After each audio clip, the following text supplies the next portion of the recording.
Hello friends, welcome to ExamBee. I am Sushil Ragade, ex manager Reserve Bank of India. और आज ही एक बहुत ही अच्छा रिक्रूटमेंट आया है।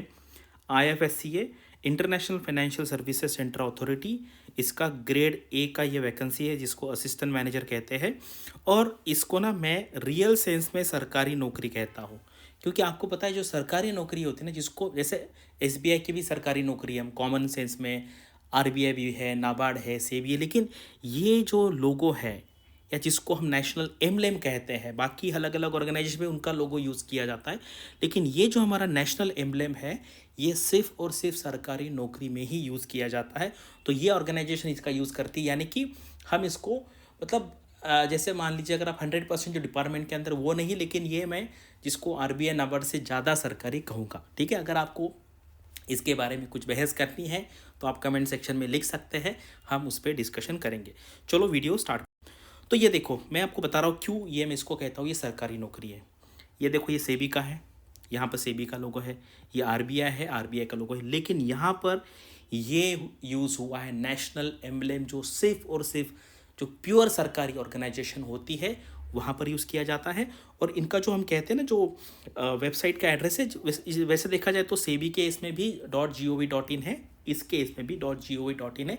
तो हम अगर देखेंगे तीनों में, तो यहाँ पे ORG है, यहाँ पे GOV है, यहाँ पे GOV दोनों, और उसके बाद नेशनल एम्बलेम भी। ये थोड़ा एक एडिशनल, इससे कोई एक्चुअली कोई फ़र्क पड़ता नहीं, लेकिन ये नेशनल एम्बलेम ना लोग बोलते हैं ना, इसका बहुत ज़्यादा लोगों को प्राइड होता है, इसलिए मैं इसको थोड़ा सा फोकस कर रहा हूँ। तो अभी देखते हैं। और पहले मैं आपको बताऊँ, ये जो वैकेंसी थी ना, अभी फर्स्ट टाइम ये सब लोगों को ओपन हुई है। अदरवाइज़ ये वैकेंसी ऐसे लोगों को हुआ करती थी कि जिन्होंने UPSC का इंटरव्यू दिया है और जिनका फाइनल लिस्ट में नाम नहीं है UPSC के, तो फिर वो लोग यहाँ पे अप्लाई करते थे, और डिपेंडिंग अपॉन जिन्होंने अप्लाई किया फिर वो डिसेंडिंग ऑर्डर लगा के वो वैकेंसी फिल किया जाती थी। लेकिन अभी मुझे ऐसे लगता है ये रीज़न उन्होंने इसलिए डिसीजन लिया होगा क्योंकि ये जो बच्चे UPSC इंटरव्यू वो फिर से करते होंगे तैयारी, और फिर वो छोड़ के चले जा रहे हैं और उनको जॉब में इंटरेस्ट भी नहीं है। तो इसलिए मुझे ऐसा, ये मेरा ओपिनियन है, इसकी वजह से इन्होंने सोचा होगा कि यार चलो हम ओपन कॉम्पिटिशन से करते हैं, और जिसको इस ऑर्गेनाइजेशन में सच में काम करना है वही यहाँ पे अप्लाई करेगा। ठीक है। और पहले पहले इसकी ना vacancy I think 4-5 bar recruitment हुआ है इसका, 10-10 वैकेंसी हुआ करती थी, लेकिन तो अभी यहाँ पर देखते हैं कितनी वैकेंसी है। टोटल 20 वैकेंसी है। जनरल के लिए 10 है, OBC SC ST EWS के लिए। और यहाँ पर देखो, इन्होंने ना बहुत कॉम्प्लिकेट किया है। डायरेक्टली इन्होंने लिखना चाहिए था कि एनी ग्रेजुएट कैन अप्लाई, क्योंकि देखो यहाँ पे क्या लिखा, और बैचलर्स डिग्री इन लॉ और in any other discipline from a recognise university.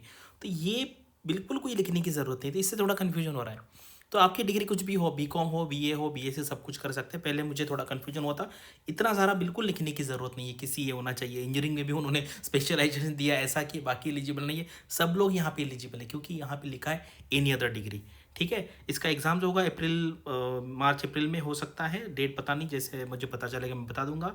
फिर ये इसका फेज़ 2 का एग्ज़ाम कब है, इंटरव्यू कब है, ये दिया हुआ है। और ये मतलब यहाँ पर सारे लोग एलिजिबल है। अगर आप देखेंगे ना, यहाँ पे इन्होंने कन्फ्यूजन किया है, अदरवाइज यहाँ पर सारे लोग हैं, आपका कोई भी क्वालिफिकेशन हो, क्योंकि ये लास्ट लाइन है ना यहाँ पर। अदरवाइज इन्होंने इतना सारा दिया ना, इसकी वजह से थोड़ा सा कन्फ्यूजन हो सकता है। लेकिन इसका इनडायरेक्ट मतलब ये हो सकता है कि यार ये जो डिग्री उन्होंने दी है वो मतलब डिजायरेबल कैंडिडेट हो सकते हैं, लेकिन ऐसा नहीं है। आपको प्रीलिम्स निकालना है, मेंस निकालना है, इंटर में अच्छा परफॉर्म करेंगे तो आपका भी यहाँ पर सिलेक्शन हो सकता है। पढ़ेंगे। और एज जो है मैक्सिमम 30 है, और बाकी कैटेगरीज के लिए जैसे रिलैक्सेशन हो यहाँ पर है।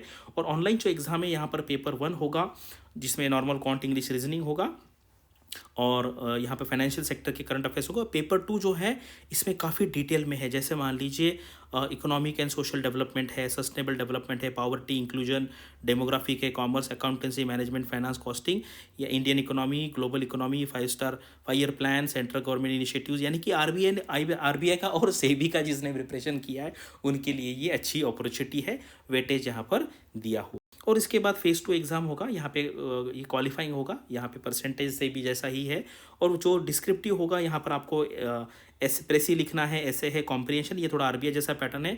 और पेपर 2 में ना काफ़ी डिटेल में इन्होंने पूछा है, आपको IFSC एक्ट देखना पड़ेगा, यूनियन बजट है, इकोनॉमिक सर्वे है, banking, capital market, insurance, pension funds, Boolean है, गोल्ड रिलेटेड, गिफ्ट सिटी है, गिफ्ट IFSC है, ग्लोबल फाइनेंशियल सेंटर है। इतना सारा आपको करना पड़ेगा। पहले इंग्लिश को 1/3 वेटेज है और यहाँ पर 2/3 वेटेज है। फिर इंटरव्यू होगा, उसको 15% रहेगा, यानी कि नियर अबाउट सेबी जैसा थोड़ा सा पैटर्न है। सैलरी यहाँ पर 1.43 लाख रहने वाली है और बाकी काफ़ी सारे बेनिफिट्स रहेंगे। और देखो यहाँ पर इंडिया में और एब्रॉड में पोस्टिंग हो सकता है, क्या ज़बरदस्त है गवर्नमेंट जॉब, और वो भी एब्रॉड में है। तो ये बिल्कुल अपॉर्चुनिटी छोड़नी नहीं है। और मुझे ऐसे लगता है इतना देख के ना, जो लोग आरबीआई में, नाबार्ड में, सेबी में गए हैं, उनकी भी थोड़ी इच्छा हो सकती है कि यार ये ज़बरदस्त ऑर्गेनाइजेशन में जाए, क्योंकि बहुत पावरफुल रहने वाला है ये जो ऑर्गेनाइजेशन है ना, ये आरबीआई, नाबार्ड, सेबी के भी ऊपर रहने वाला है। आप देखिए इसका जो वेबसाइट है वो देखिए, बहुत पावरफुल है, और गवर्नमेंट का लोगो यहाँ पर है, यानी कि ये ज़बरदस्त जॉब रहने वाला है, बहुत कंपटीशन रहेगा। ठीक है, अभी ऑर्गेनाइजेशन बहुत छोटा है। अभी मैंने उनका एनुअल रिपोर्ट देखा तो सैंक्शन स्ट्रेंथ काफ़ी अच्छी है। अभी 52 लोग हैं, यानी कि धीरे धीरे इस बार 20 है, तो मुझे लगता है एवरी ईयर ये आएगा। तो अभी से आप लग जाइए, आज नहीं तो कल यहाँ पर डेफिनेट आपका सिलेक्शन हो जाएगा। ये हमारा रिजल्ट है। हम आरबीआई, नाबार्ड, सेबी, इस एग्ज़ाम में हमारी एक्सपर्टीज़ है। और ये देखिए टाइम्स ऑफ इंडिया के फ्रंट पेज पे हमारे सारे सिलेक्शन, जेन्युइन सिलेक्शन यहाँ पर। अगर आप हमारा आरबीआई का कोर्स लेना चाहते हैं या नाबार्ड का लेना चाहते हैं तो यहाँ पर 20% डिस्काउंट है, यहाँ पर 40% डिस्काउंट है। अगर आपको और एडिशनल इन्फॉर्मेशन चाहिए तो आप यहाँ पे कॉल करके पूछें। बस ये बहुत ज़बरदस्त अपॉर्चुनिटी है, तो मुझे लगता है डेफिनेटली ये बाकी जो रेगुलेटरी बॉडी ऑर्गेनाइजेशन में लोग हैं, ये देख के उनको थोड़ा तो भी लगेगा, लेकिन देखो अभी इतने अच्छे ऑर्गेनाइजेशन में आने के बाद वो इंथुजियाज्म नहीं रहेगा।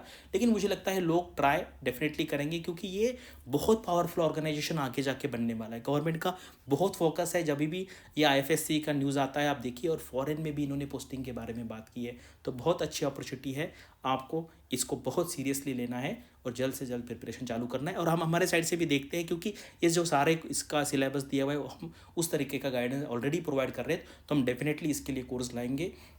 अगर आपको इस टाइप का कोर्स चाहिए तो डेफिनेटली हमें कमेंट सेक्शन में बताइए, हम उसके बारे में डेफिनेटली सोचेंगे और कोर्स लॉन्च करेंगे। Thanks for watching this video and all the best for your studies and upcoming examinations.